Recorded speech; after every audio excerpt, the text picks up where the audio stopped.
Le top 14 a repris ses droits pour notre plus grand plaisir. Bienvenue dans cette nouvelle édition de Jour de rugby. Au menu, évidemment, le choc de cette 12e journée du top 14. On l'a vécu ensemble en direct sur Canal.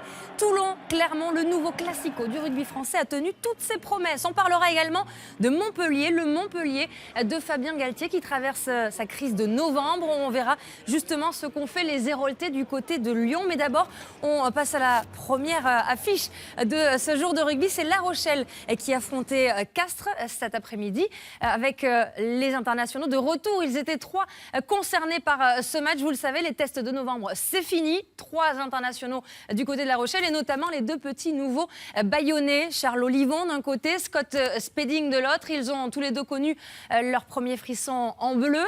Ce mois-ci, à l'image d'ailleurs de Winnie Antonio, Guillaume Garrigue, le pilier rochelais qui lui a vécu une semaine plutôt compliquée. Et oui, c'est Winnie Antonio qui s'est blessé la semaine dernière avec le 15 de France face à l'Argentine. Il ne s'est pas entraîné cette semaine. Il était toutefois prévu remplaçant pour cette rencontre. Eh bien, il a mal aux côtes. Vous voyez la grimace à l'échauffement. Winnie Antonio qui déclare forfait juste avant le match et qui va regarder la rencontre dans les tribunes. Un début de match où ses coéquipiers vont mettre la main sur le ballon, vont avoir la volonté de se rassurer, de multiplier un petit peu les assauts dans la défense très organisée de l'aviron bayonnais. Ça va bénéficier à La Rochelle qui va obtenir une pénalité. Vous voyez l'acte d'anti-jeu d'un joueur de Bayonne. Julien Audy, le demi de mêlée et le buteur maison, va tenter cette pénalité, va réussir à ouvrir le score après un quart d'heure dans un match plutôt fermé où les défenses se répondent. Patrice Colazo, l'entraîneur de La Rochelle, n'est pas trop rassuré, surtout qu'il y a quelque chose qui fonctionne très bien cette saison à Bayonne, c'est le secteur de la mêlée fermée. Et avec l'absence de Winnie Antonio, les Rochelais souffrent. Bayonne en profite, va appuyer sur ce secteur de jeu et va obtenir une première pénalité. Ça plaît à Patricio Noriega, l'entraîneur de cette équipe de Bayonne. Bustos Mouyano qui vient de rentrer dans ce premier acte va égaliser et remettre les 2 équipes à égalité, 3 partout puis 6 partout. Le match est plutôt fermé. Pour voir du rugby, il faut attendre des éclairs de génie, de grande classe comme Muri Valou, l'arrière de La Rochelle qui va jouer avec son compatriote fidjien Bobo sur son aile.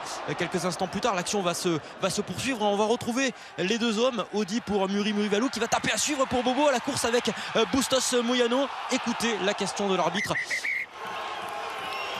Je voudrais savoir, dans l'embut, s'il n'y a pas un acte de jeu déloyal.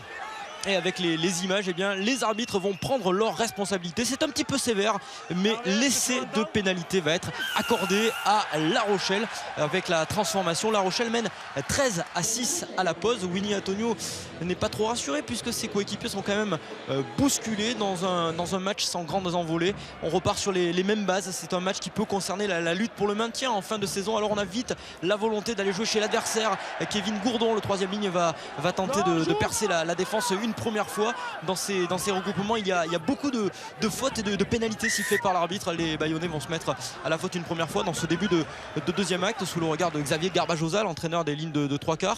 Le demi d'ouverture de cette équipe, Jules Lebaille, va passer 3 points supplémentaires pour permettre à La Rochelle de prendre 10 points d'avance, 16-6. Mais cette équipe de Bayonne ne craque pas, va vouloir continuer d'insister avec ses joueurs cadres, Joro Kosoko, Guillaume Rouette. Il y a aussi le jeune Etriard qui va faire ce point de fixation à 5 mètres de l'embut. On va vouloir continuer de mettre de la vitesse avec Rouette qui voit le Charles Olivon, on ne le présente plus une semaine après ses grands débuts sous le maillot du 15 de France. Le 3e ligne pur produit de la formation bayonnaise va inscrire là son 3e essai de la saison et va surtout permettre à Bayonne de revenir dans le match, de revenir à 3 petits points. Le score est de 16-13. Une mêlée dans ce secteur de jeu, on le rappelle, c'est Bayonne qui archi-domine cette rencontre. C'est d'ailleurs le salut de Bayonne qui est en train de passer par là. Bustos Mouyano avec l'aide du poteau va égaliser. 16 partout, il reste 20 minutes. Alors niveau rugby, il ne faut pas s'attendre à avoir des grandes envolées, c'est très fermé. On a toujours ce schéma de jeu. Bayonne sur le renvoi se met à la faute. Le Baye va passer cette pénalité, 45 mètres pratiquement sur la droite. Ça fait 19-16, il reste 20 minutes. Et dans les 10 dernières minutes, il y a une dernière pénalité, une nouvelle fois, grâce à l'effort des avants sur le secteur de la mêlée fermée. Bustos Mouyano qui a la balle d'égalisation au bout de son pied. L'Argentin, qui est toujours très précis dans l'exercice des tirs au but, va remettre les 2 équipes à égalité. 19 partout, ça plaît à Noriega. 19 partout, c'est le score final dans cette rencontre. Bayonne qui obtient là des précieux points à l'extérieur sous le regard bien des révélations de l'équipe de France, Antonio et Olivon, qui se quittent bons copains.